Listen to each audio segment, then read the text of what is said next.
GoForThe2.com talking about the Labor Day night matchup, BYU and Navy. This line opened up as Navy as a 3-point favorite. Currently in some books in the state of New Jersey, Navy is catching 2.5 points. Now, this is going to be a very intriguing matchup. All eyes on the college football world. Monday night, front and center. We don't have two top 10 teams, but we have a very interesting matchup and two teams that need to kick off their season in a big way. Let's start with breaking news out of Provo in BYU. Starting tight end Matt Bushman for the Cougars, gone for the year. He hurt himself Monday night in practice.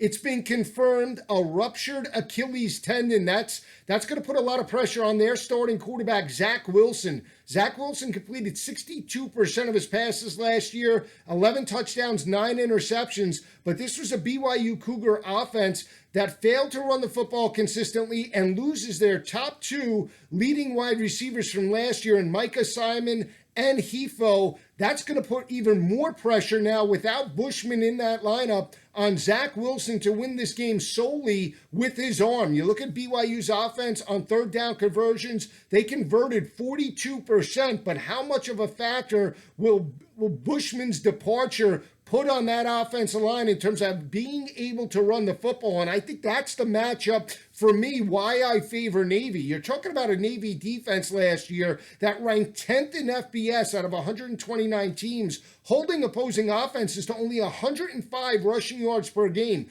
They have 3 or 4 seniors coming back in that secondary, and that's going to be critical going up against a raw, young, inexperienced wide receiver core for BYU. So I give the edge to Navy's defense playing in that matchup.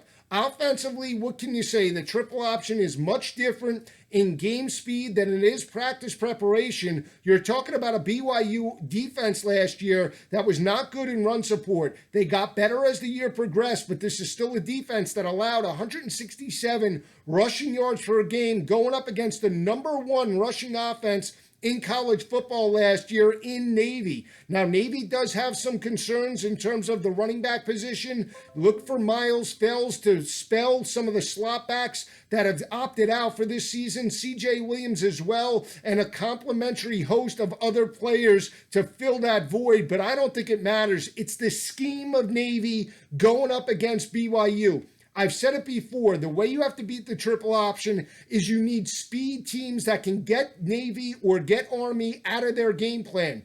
BYU is not a speed team. They're big, they're physical, but they can't run sideline to sideline. They don't have elite speed at the wide receiver position, and more importantly, do not have elite speed on the perimeter. And I think that's going to be the matchup for Navy's offense. They're going to run sideline to sideline, wear down BYU's front 7 in this ball game, and expect big plays in the running game. I think it's close early, but in the end, I do feel that Navy picks up a 7-point victory over BYU Monday night.